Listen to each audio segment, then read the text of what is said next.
아이고 이거 의도치 않게 동영상이 끊어졌어요 중간에. 요즘 코로나 때문에 행정 안전 문자가 자꾸 들어오는 바람에 이게 동영상이 끊기네요. 그 이야기를 계속해서 여러분 해보겠습니다. 그러니까 인간의 욕망이라고 하는 것은 우리가 채울 수 없다는 겁니다. 전도서가 말한 것처럼 바닷물은 아무리 들이켜도 목마를 뿐이잖아요. 우리는 개인의 욕망이 주를 이루는 사회 속에 살아가고, 요즘 우리 사회의 모토가 너의 인생을 네가 이루라는 것 아니겠어요? 이게 여러분 고대 그리스의 그 에피쿠로스라고 하는 학파를 추종하는 그런 가르침입니다. 이게 무슨 뜻이냐면, 흔히 쾌락주의라고 알려졌잖아요. 근데 그 원초적인 어떤 그 책망, 욕망을 말하는 게 아니고요. 에피쿠로스 학파는 그러니까 오늘에 집중하자는 겁니다. 까르페 디엠이라고 하죠. 오늘에 집중하고 현재에 집중해라. 그러니까 오늘 네가 행복하지 못하면 너의 인생에 무슨 의미가 있겠느냐 하는 거예요. 어쩌면 굉장히 건강한 가르침 같죠. 그래서 요즘 사람들은 대부분이 에피쿠로스 학파의 가르침을 따르는 사람들인 겁니다. 요즘 뭐 우리 사회가 항상 개인의 욕망을 강조하고 너 개인, 너 자신의 행복에 집중하라고 말하잖아요. 굉장히 뭐 근사한 가르침 같지만 실은 이 이면에는 사랑하는 여러분, 우리가 상정하는 신에 대한, 락강이 말하는 실제계에 대한 이야기는 실은 없는 겁니다, 여러분. 그냥 현실이 다니까 현실에 충실하고 현실에서 기쁨을 찾아라 하는 거예요. 저나 여러분, 우리가 원래 그 히브리적 사고 방식이 과거, 현재, 미래가 다 하나로 돼 있잖아요. 그러니까 과거의 현재, 현재의 현재, 미래의 현재. 이 시간 개념이 다른 겁니다. 우리 그 기독교 시간 개념은. 그러니까 우리는 현재를 살아도 과거에 오신 주님과 더불어 살고 또 다시 오실 주님과 더불어 사는 거예요. 그러니까 저나 여러분이 오늘을 사는 것 같아도 우리가 우리들의 욕망만이 전부라고 말하지 않는 이유는 우리에게는 다시 오실 주님, 하나님 나라에 대한 소망이 있기 때문입니다. 그래서 오늘을 성실하게, 충실하게 살면서도 미래에 대한 소망을 가지고 있는, 근데 뭐 요즘 대부분의 사람들은 미래의 일은 모르고, 즉 죽음 이후의 일은 우리는 모르는 것이니, 에피쿠로스가 그렇잖아요. 죽음 두려워할 것 없다. 왜냐하면 아직 우리는 살아있고 또 우리가 죽는 순간에는 그 죽음을 경험할 수가 없기 때문에 죽음을 두려워할 필요가 없다. 어찌 보면 굉장히 아주 유쾌한 가르침 같죠. 그러니까 죽음을 두려워하지 말고 오늘을 살아라는 건데, 오늘을 살라는 이 가르침 속에는 결국은 우리들의 욕망을 이루면서 살고, 우리의 욕망이 아마도 세상의 가장 중요한 가치다, 이렇게 말을 하고 있거든요. 근데 우리 성경의 가르침은 그렇지가 않잖아요. 그러니까 개인의 욕망을 아무리 이룬다고 할지라도 그것이 만족할 수 없는 것이 인간의 모습이라는 것을 오늘 이 다윗의 어떤 에피소드가 보여줍니다. 다윗은 하나님의 은혜로 말미암아 이스라엘의 왕이 됐고, 나가는 전쟁마다 다 승리의 소식이 들려오고 얼마나 좋았을까. 어쩌면 한 개인의 어떤 것들이 다 이루어졌다고 볼 수 있습니다. 근데 오늘 밧세바 사건을 일으키잖아요. 그러니까 그것으로 채워지지 않는 욕망이 있는 겁니다. 근데 오늘 밧세바 사건을 그럼 일으키고 나서 다윗은 행복했을까? 그러지 않았을 겁니다. 여전히 거기에 대한 갈급함, 또 한번 자기의 욕정에 따라 어떤 행동해 보았더니 다가오는 후회, 뭐 그런 것들이 있었겠죠. 오늘 이 본문은 그것을 드러내 보여주는 겁니다. 사랑하는 여러분. 그래서 오늘 이제 말씀을 쭉 보면, 우리가 이렇게 그 동침한 결과로 인해서 아이를 갖게 됐습니다. 아마 다윗에게 있어서는 이제 새로운 일의 어떤 그 시작일 겁니다. 그가 선택한 일들이 그에게 주어졌던 결과가 이제는 어떻게 다가올 것인가. 그래서 다윗은 어떤 생각을 하게 됩니까? 여러분 6절에 보면, 다윗이 요압에게 기별하여 햇사람 우리야를 내게 보내라 하며 요압이 우리야를 다윗에게로 보내매. 그러니까 전쟁터에 나가 있는 우리야를 불러들인 겁니다. 그리고는 이제 집으로 보내는 거죠. 고생했고 수고했으니까 너의 집에 가서 이제 피로를 풀어라. 물론 다윗의 마음속에는, 사랑하는 여러분, 이 범죄를 감추고자 하는 욕망이 있었잖아요. 근데 이것이 아주 아름답게 표현이 되는 겁니다. 사람들이 다 볼 때에도 역시 우리 왕은 백성을 사랑하고 장수들을 사랑하고 군사들을 사랑하는, 그래서 적절한 때에 다시 불러서 위로하고 또 격려하는, 가족에게도 돌려보내고 또 다시 전쟁터에 나갈 힘을 주는 얼마나 멋진 성군입니까? 다윗은 오늘 다 얻을 수가 있는 거예요. 이것이 다윗의 마음속에 있던 계획이었죠. 어쩌면 이 세계는, 다윗이 상상했던 세계는 아주 아름답게 결말을 맺어갔을지도 모릅니다. 우리아가 다윗의 말만 따랐다는 말이죠. 근데 여기서 구멍이 생기는 겁니다. 어떤 구멍입니까? 우리아가 너무 강직했어요. 너무 충직했단 말입니다. 그리고 우리아는 자기 부하 장병들을 너무 사랑했어요. 부하 장병들이 고생하는데 나 혼자 어찌 집에 가서 편안하게 잠을 잘 수 있겠습니까? 성경을 읽어보면 안 갑니다. 다윗이 다시 한번 우리아에게 집에 가서 피로를 풀라고 기회를 줌에도 불구하고 두 번의 기회가 있었는데도 우리아가 그 말을 듣지 않아요. 그러자 이제 다윗에게는 플랜 B가 필요해진 겁니다.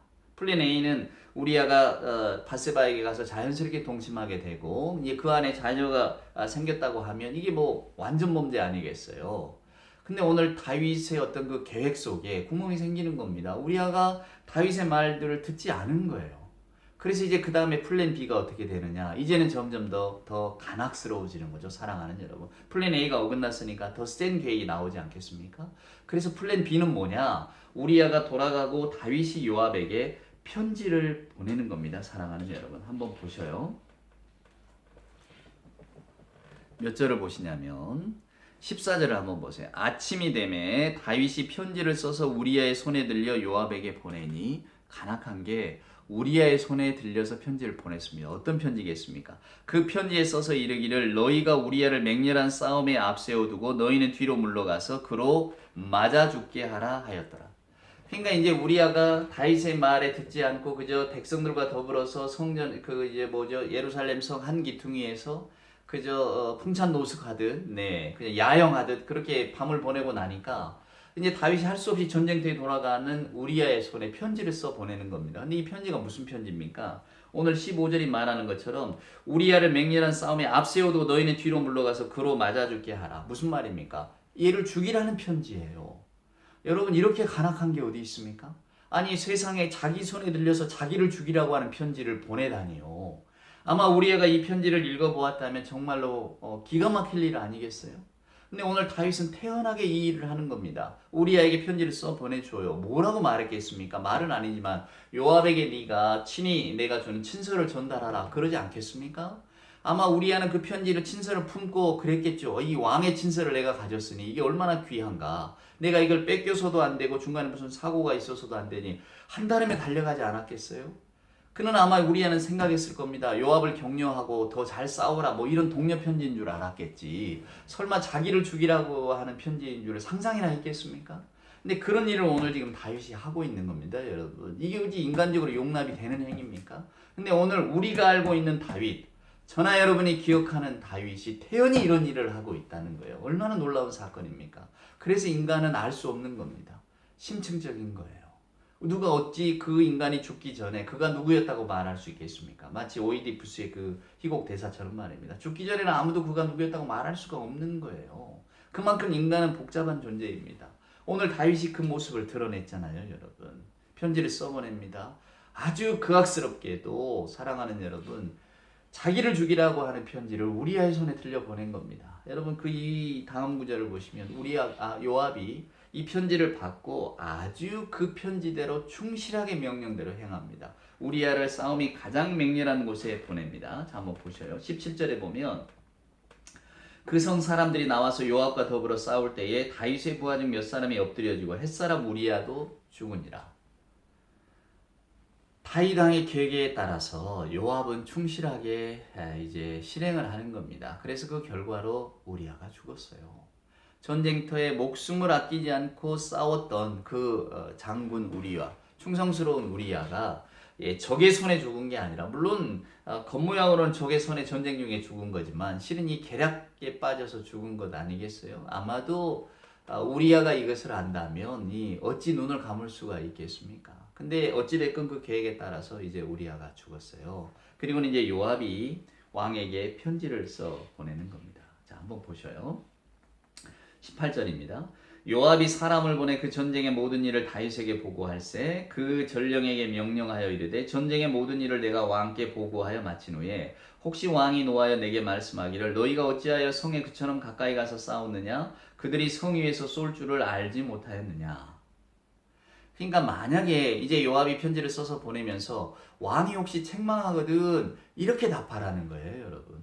왕이 혹시 책망하거든 너희는 이렇게 말하라는 겁니다. 그 말이 뭡니까? 결국은 왕의 계략대로 모든 일이 진행되었습니다 라고 하는 것 아니겠어요? 근데 어떻게 전령에게 그대로 말하겠습니까? 그렇게 말하지 않죠. 어떻게 말을 합니까?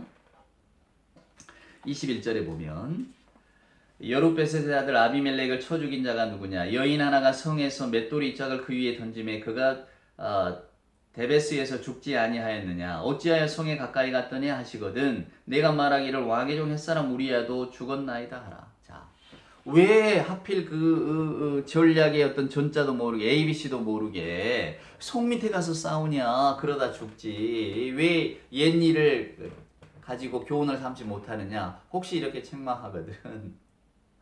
우리아가 그 전쟁 중에 죽었다 하라. 사랑하는 여러분, 얼마나 비정한 말입니까? 얼마나 비참한 이야기입니까? 우리아가 그 싸움터에 죽었습니다. 전령이 가서 그대로 이야기합니다. 다윗이 뭐라고 답변할까요? 다윗은 이렇게 이야기합니다. 25절에 보면 다윗이 전령에게 이르되 너는 요압에게 이같이 말하기를 이 일로 걱정하지 말라. 칼은 이 사람이나 저 사람이나 삼키느니라. 그 성을 향하여 더욱 힘써 싸워 함락시키라 하여 너는 그를 담대하게 하라 하니라. 무슨 말입니까? 전령에게 말하라는 겁니다. 염려하지 말고 잘 싸우라. 칼이라고 하는 것은 이 사람 저 사람 가리지 않는 것이 전장터의 법칙 아니더냐? 그 말이에요. 전령까지 속이는 겁니다. 다윗과 요압만 알고 있는 이야기를 주고받는 거잖아요. 전령이 가서 이제 보고할 때 얼마나 두렵겠습니까? 우리가 전쟁 중에 계획을 잘못 세워서 하필 왕이 아끼시던 그 장군 우리아까지 죽고 말았습니다. 전령이 두렵고 떨리는 마음으로 이야기를 했겠죠. 요압의 말을 따라서. 근데 이 전령이 뭘 알겠습니까? 그저 전쟁에 졌다라고. 이제까지 이기던 전쟁을 졌으니 얼마나 두렵겠어요. 그걸 보고해야 됩니다. 승리의 보고가 아니잖아요. 두렵고 떨리는 마음으로 가서 그러나 우리아가 죽었습니다라고 하니 다윗이 오히려 이 전령을 위로하면서 괜찮다. 더 열심히 싸우라고 해라. 칼이라고 하는 것이 누구를 향할지 모르지 않느냐. 이러는 거예요. 그러니까 이 전령까지도 완벽하게 속이는 그런 어떤 말 그대로 계책을 오늘 다윗과 요압은 아주 태연하게 사람의 목숨을 가지고 그저 이렇게 주고받는 것 아니겠어요? 여러분 나중에 말입니다. 다윗이 노년이 됐을 때 이 결과를 톡톡하게 봤습니다. 다윗의 유언 중에 하나가 요압을 죽이라는 거였거든요. 솔로몬에게. 내가 힘이 없어 요압을 죽이지를 못했으니 네가 요압을 죽이라. 무슨 말인가요? 이 일을 계기로 인해서 실은 다윗은 요압에게 덜미를 잡힌 겁니다. 이 뒷덜미 말하잖아요. 짐승의 덜미. 잡으면 꼼짝 못하잖아요. 잡혀버렸어요. 이게 이 놀라운 일의 결과입니다. 그러니까 가인과 아벨 이야기를 통해 제가 말씀드렸던 것처럼 하나님은 언제나 우리에게 이런 경고의 말씀을 주셔요. 죄는 네 문 앞에 엎드려 있다. 그러나 너는 그걸 다스릴 줄 알아야 된다. 근데 오늘 다윗은 자기 욕정에 빠져서 부하를 죽임에 이르게 하는 그런 죄를 범했습니다. 그리고 이것을 모의했어요. 누구하고? 요압과. 그러니까 덜미가 잡히는 겁니다. 왕으로서 부하 장군인 요압을 다루지를 못했어요. 요압에게 휘둘리는 사람이 된 겁니다. 얼마나 다윗의 노년에 이것을 여러분 후회하고 또 후회했을까? 안 봐도 뻔하지 않습니까? 다윗의 마음속에 이 후회가 얼마나 사무쳤겠습니까? 여러분. 그 다음 구절을 읽어보면 이제 26절에 보면 우리아의 아내는 그 남편 우리아가 죽었음을 듣고 남편 우리아의 소리내어 울고 장례를 마침에 다윗이 사라울 문에 그를 왕궁으로 데려오니 그가 그의 아내가 되어 그에게 아들을 낳으니라. 다윗이 행한 그 일이 여호와 보시기에 악하였더라. 성경 기자는 아주 냉정합니다. 다윗이 한 일 하나님 눈에 나빴다 이렇게 선포를 해버리는 거예요. 하나님 보시기에 악했기 때문에 거기에 대한 책임을 이제 다윗은 져야 한다는 것을 사무엘하 12장에 이제 그것이 나온다는 것을 암시하고 있는 겁니다. 아니나 다를까 사무엘하 12장에 나단이 등장합니다. 아마도 다윗의 나단이 등장하기까지 다윗의 생각은 그랬을 겁니다. 그래 내가 비록 뭐 이런 어떤 그 말할 수 없는 일들을 겪었지만은 결국은 내 목적대로 해서 결국 우리아도 죽고 이제는 바세바는 내 아내가 되었으니 이 일을 아는 사람이 누구랴? 요압이 입만 다문다면 이 일은 그저 완전 범죄가 될 것이다 생각했겠죠. 그가 마치 이루었던 어떤 그 욕심이 결국은 완성될 거라고 생각했습니다. 그러나 그는 하나님이 계심을 잊어버린 거죠. 하나님의 개입이 있잖아요. 하나님의 실제가 있잖아요. 그래서 그가 계획했던 현실의 구멍을 파고드는 겁니다. 이게 하나님이 우리 인생을 다듬어 가시는 방식이에요. 그래서 우리는 우리 인생이 완벽할 수가 없는 겁니다. 내가 이것을 이루면 행복하고 내가 이것을 이루면 만족하고 내가 이것을 이루면 더할 나위가 없겠다 생각하죠. 그러나 우리 인간의 인생은 그렇게 채워지는 게 아닙니다. 하나님의 실제가 있기 때문입니다. 여러분 배가 고픈 사람 밥을 먹으면 살 것 같고 밥이 다일 것 같지만 밥 먹고 나면 그가 행복합니까? 아닙니다. 배가 채워지면 또 다른 욕구가 생겨나고 또 다른 욕망이 생겨나는 것이 인간의 삶입니다. 성경은 이것을 그대로 보여주고 있죠. 욕구가 채워진다고 해서 인간의 삶이 완성되는 게 아닙니다. 오늘 다윗은 이제 하나님의 실제에 맞닥뜨리게 됩니다. 나단이 찾아왔습니다. 한 예를 들은 겁니다. 가난한 사람이 양 한 마리를 길렀는데 마치 딸처럼 길렀다. 부자에게는 양들이 많았다. 어느 날 부자에게 손님이 찾아왔는데 이 부자가 자기가 가진 양 중에서 그 양을 잡아서 손님을 대접한 게 아니라 자기가 가진 권력을 가지고 이 가난한 사람의 단 한 마리밖에 없었던 가난한 사람이 그저 딸처럼 생각했던 그 양을 잡아다가 손님을 대접했다. 이 이야기를 듣는 순간에 다윗이 분노합니다. 다윗의 분노가 하늘을 찔러요. 즉각적으로 이야기합니다. 그놈을 가만두면 안 된다라고. 여러분, 율법에는 어떤 사람이 어떤 범죄, 잘못을 저지르게 되면 4배로 배상하게 되어 있습니다. 그래서 다윗은 그 이야기를 듣고 4배를 배상하고 뭐 이런 이야기를 하게 되는 거죠. 그때 나단이 이야기합니다.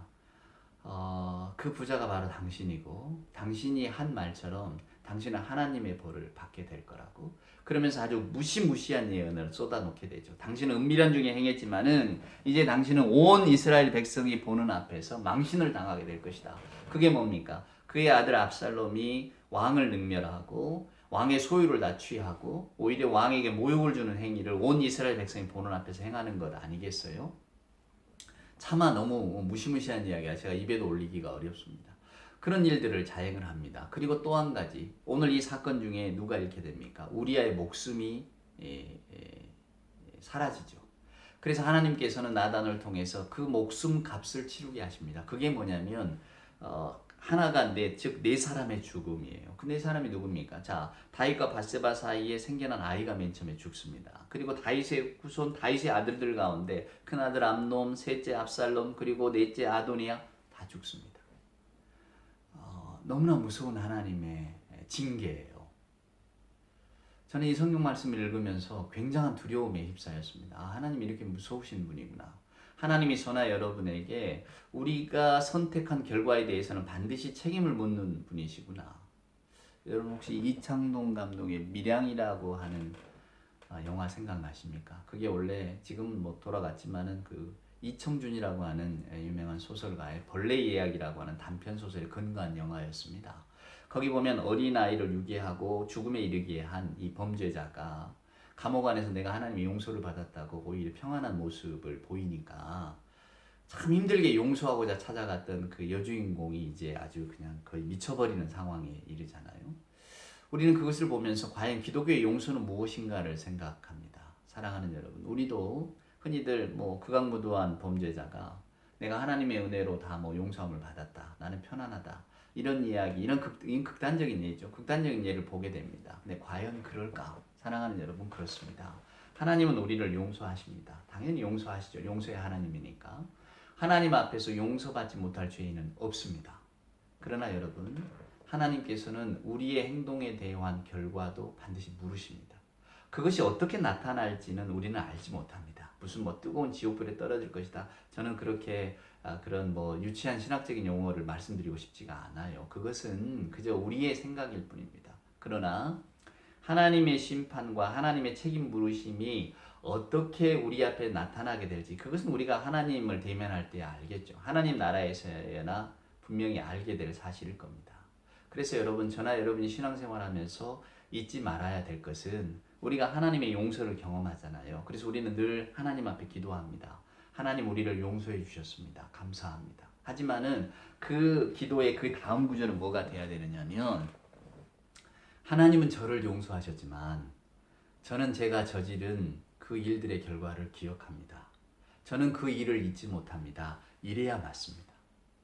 하나님 안에서 인간은 결국은 용서받을 수밖에 없는 죄인이라는 것을 너나 나나 다 깨닫고 거기에 대한 감사가 있지만, 그러면 그럼에도 불구하고 내가 그 전에 일을 행했던 것들에 대한 책임이 없어지느냐? 아니라는 거예요. 그러니까 저나 여러분, 온전한 기독교인이라면 하나님 앞에서 늘 회개하죠. 하나님, 제가 이러이러한 행동을 했고 이러이러한 잘못을 했습니다. 오늘 또 하나님의 은총을 알면서 이런 잘못을 범했습니다 라고 하는 회개의 기도를 우리가 날마다 하나님 앞에 드리잖아요. 맞습니다. 하나님이 용서해 주실 것을 알기 때문에 우리는 그분 앞에 엎드리지만, 저나 여러분이 세상 사람들 혹은 믿음 하나님에 관해서 잘 모르는 사람에게 비춰질 때에 이 예수 믿는 사람은 무슨 일을 해도 뭐 하나님이 다 용서한다고 하니까 그냥 마음대로 하더라.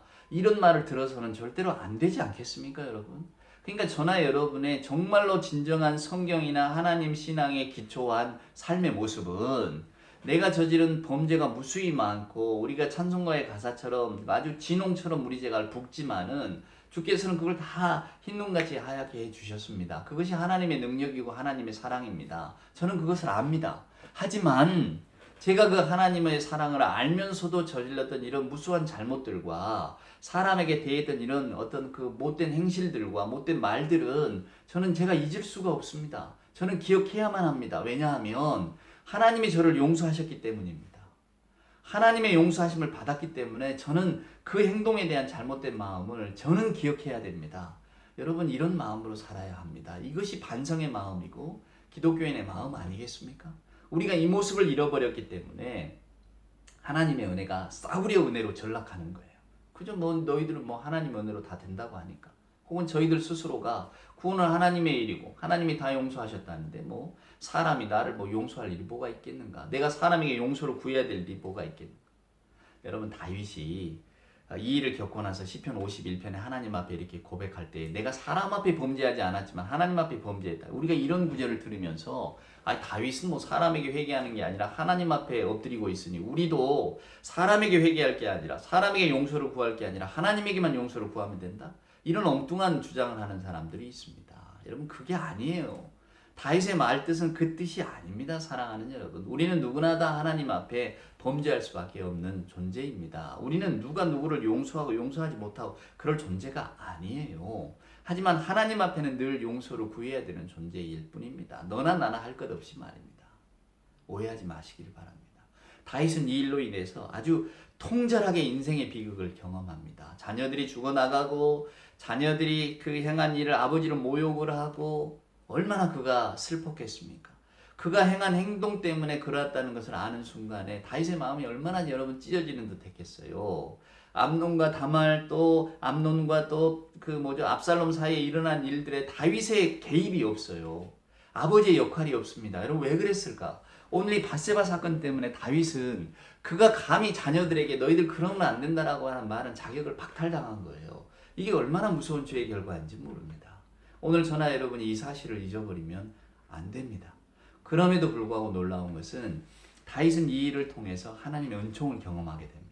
그동안에도 늘 하나님의 은혜를 알고 살았지만은 그 전에는 알지 못했던 하나님의 은혜가 얼마나 큰가를 그리고 그가 얼마나 하나님 앞에서 보잘것없는 인간인가를 깨닫게 된다는 겁니다. 오늘 우리들의 문제가 뭡니까? 현대사회를 살아가는 현대인들의 문제가 뭡니까? 자기를 크게 여기잖아요. 우리가 전부잖아요. 생각하는 이성이 있다라고 이야기하는 것 아닙니까? 제가 심리학을 공부하면서 가장 크게 통찰을 얻고 고개를 끄덕였던 이유가 그 정신분석이나 이런 심리학의 기본적인 인간관은 우리들이 무의식적인 본능에 휩싸인다는 거거든요. 의식보다 무의식의 힘에 끌려가는 존재라는 거거든요. 그러니까 저나 여러분이 생각할 때 우리가 모든 것을 이성을 가진 인간으로서 합리성을 가지고 모든 것을 다 서로가 이렇게 이해할 수 있을 만한 지성을 가지고 접근하는 것 같지만 우리 행동의 대부분은 무의식에 있다라고 하는 겁니다. 그만큼 인간이 어떤 존재라고 하는 것을 드러내 보여준 거거든요. 그래서 저는 그 생각들이 참으로 우리가 성경에 맞닿은 생각이라고 인간관이라고 생각을 했어요. 우리가 하나님 앞에서 보잘것없는 인간, 성경은 그것을 피조된 인간이라고 말합니다. 그래서 하나님의 관역에서 어긋났을 때 우리들의 행동의 결과가 무엇을 가리키고 있는가를 성경이 보여줘요. 그게 뭡니까? 가인의 이 역할이잖아요. 가인은 동생을 죽이고 도시를 세우고 오늘날 우리가 그 안에 살면서 우리가 얼마나 커졌습니까? 하나님 없이도 산다고. 제가 아까 에피쿠로스 학파 이야기를 잠깐 해드렸습니다만은 그렇습니다. 우리가 중심이고 내가 중요하니까 오늘을 어떻게 사는가가 중요하고 내가 어떻게 사는가가 중요하지 다른 사람의 시선 혹은 물론 그래서 다른 사람의 시선을 더 생각하기도 하죠. 왜냐하면 다른 사람들이 보기에도 내 삶이 근사하게 보여야 하니까. 근데 거기에는 인생의 반성, 하나님께 대한 어떤 충성, 또 하나님 앞에서는 작은 인간 이런 것들이 없잖아요. 오늘 그래서 여러분 이 본문이 중요합니다. 개미와 지네가 이렇게 길을 가고 있었대잖아요. 개미가 지네에게 물었대요. 너는 어떻게 그렇게 발이 많은데 이렇게 헷갈리지도 않고 잘 걸어가니? 지네가 이걸 설명하려고 섰는데 그 다음부터는 움직이지를 못했대잖아요. 자기 발이 어떻게 이렇게 움직이는가, 자연스럽게 움직이는가를 개미에게 설명하려다 보니까 자기가 꼼짝을 못하겠더라. 우합니다. 자연스러운 거죠. 지네의 발이 움직이는 거는. 근데 이걸 설명하려는 순간 날머리 막히는 거예요. 믿음도 마찬가지입니다. 저나 여러분이 믿음은 여기 있다, 저기 있다, 이 사람의 믿음이 최고다, 우리가 이 믿음을 본받자, 그런 거 없습니다. 믿음이라고 하는 것은 한 개인에게 주시는 어쩌면 하나님의 은총이기 때문에 각각 달라요. 그리고 우리가 신앙의 길을 걸어가는 것도 정답이 없잖아요. 우리는 그저 우리 인생에서 겪어가는 것들을 통해서 우리의 삶을, 또 우리가 하나님께 가까이 다가가는 그 믿음을 경험하는 것 아닙니까? 그러니까 자기 나름의 믿음 생활하는 것이 중요하고, 하나님께서는 우리 주변의 사건과 시간들을 통해서 그것들을 알게 하시는 거죠. 오늘 다윗은 인간적으로는 비극을 겪었고 우리에게 실망을 줬지만, 그러나 이 삶을 통해서 하나님 앞에 낮고 겸손한 자세로 다가갈 수 있었습니다. 그래서 다윗이 인간다운 다윗, 신앙인의 다윗으로 회복되는 거예요. 오늘 여러분 이 본문을 통해서 그것을 보세요. 성경은 성공주의가 아닙니다. 성경은 오히려 우리 인생 가운데 무엇을 알 수 있을 것인가를 들려주는 책이고, 또 우리들의 믿음이 무엇인가를 말하는 책이에요. 오늘 이 말씀을 통해서 여러분과 제가 믿음에 관해서 깊이 생각할 수 있는 계기가 될 수 있기를 소망합니다. 다윗을 한 번 더 생각하시고, 다윗의 믿음, 내 인간관, 나는 어떤 사람인가 살아가는 여러분, 이것이 오늘 우리에게 의미 있게 다가오는 시간이 되기를 소망합니다.